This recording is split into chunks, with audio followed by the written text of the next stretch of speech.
So let me ask you, what's the average age? Do you know the average school building age? Let's just say in Michigan. Do you know that? Oh gosh, if I don't know it, but I have a pretty good guess. It's probably 60 to 70 years. Okay. Yeah. Yeah. That's an issue, right? Of course. Because And if you add on top of that, so I work in an urban environment. You do. So what do you think it is in urban environments versus suburban environments? Suburban. Oh, easily your buildings are closer to 100 years old. I think in a nice, maybe a wealthy area, they're probably 40 to 50 years old, and then they get turned out because the community says, hey, you know what? We got more money, so let's spend it. And I'm even not going to bring our rural colleagues into the conversation, right?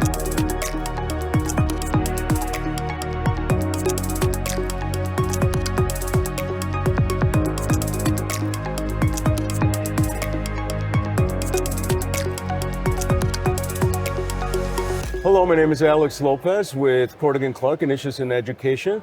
And here with me, I have Dr. Ramont Roberts. Ramont Roberts. Yes, thank you very much. Superintendent in Saginaw Public Schools. So yes. Appreciate you coming on board. Thanks for having me. Yeah, so we were having some off-camera conversation earlier about facilities, and that's funny that you asked me that. I've never been asked how or what I think is the average age of a building in the state of Michigan. Yeah. And what did I, wasn't I guess 70 years, 75? 60 years old. Yeah. And then there's a big difference between an urban school building and a suburban school building as far as its age, right? It is. I think in the urban environment in Michigan, it's probably closer to 100 years old. Yeah, I don't know that number, but if I was to guess, I would guess that facilities in urban areas are older than facilities in suburban areas. And do you think that buildings in the suburban areas, maybe more affluent areas, do they have newer buildings?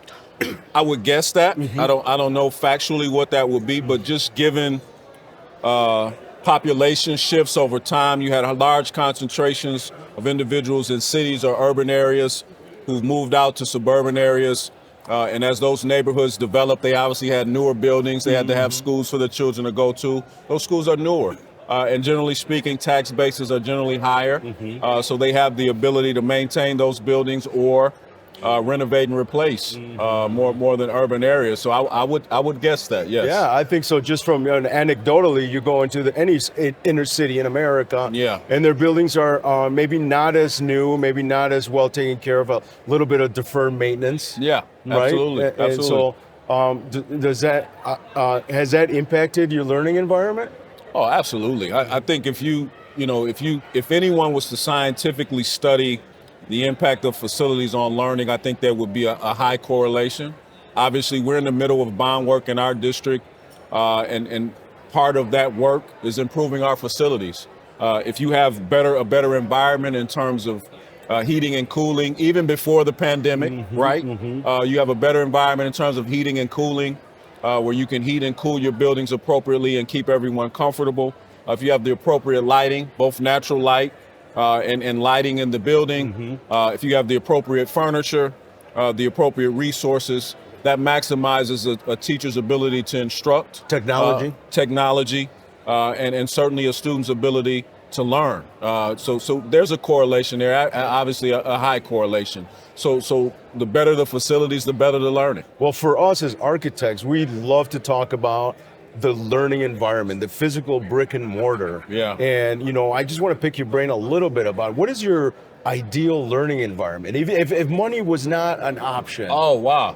Let's start small. What does your classroom look like? So it's flexible. You're talking flexible furniture where there are varying seating areas. There may be group areas. There may be individuals. There may be couches. There may be sitting on the floor. Maybe some bar seating area, just flexible, varying where teachers can mix that classroom up to suit what's necessary. A lot of natural light, a lot of technology, where students can get onto devices and access information. Now, what about just would you like one big screen or or smaller screens in the room for the diverse collaborative areas? Both. Both are The important. big screen and the smaller screens okay. at your workstations. Okay. So students can access the big screen if they need to, or the smaller screens. And teachers can break off and use the big screen or the smaller screens if they need to, or differentiate. So both. If I'm not thinking about money, Don't worry about money. Money's not an object. Money's not an option. Yeah, We want to know what your ideal environment is. That would be an ideal classroom for me. And you would walk in, and it would be live. I mean, it would be action all the time. Discussions, movement, Learning. engagement, Learning. There would be debates. Learning. Active learning. So that's a pedagogy there. Yeah. Now let me ask you this: what does your library look like? What we've been experiencing is libraries need to get bigger, but the book collections, the volumes are actually getting smaller. So that's great you bring that up. What does it look like? What's your perfect library look like? So we're in the middle of constructing a new high school, and this question comes up quite often, right? You call it a library. It's no longer called that. Media center. It used to be called a media center. No longer called that. Innovation It's not center. a learning commons, right? That's the new term for it. And very few books.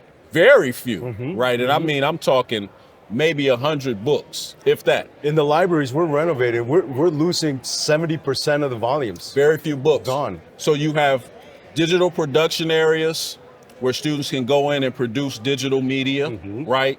You have areas where they can access information through technology. You have a lot of presentation areas, right, where they can do presentations, and a lot of collaborative areas. So that's the modern day media center. 3D printing, all that kind of stuff. Absolutely. Okay. That's the modern day library media center, now learning commons. And it looks a lot different than what people remember as a traditional library in a school. Yes, with a Dewey Decimal System. Right, Remember that? right. Oh, now I'm aging myself. Huh? Right, absolutely. So, well, thank you so much for thank joining you. us. Actually, it's a pleasure meeting you. Same here. Appreciate Thank you for your time, okay? Absolutely, anytime. You guys take care.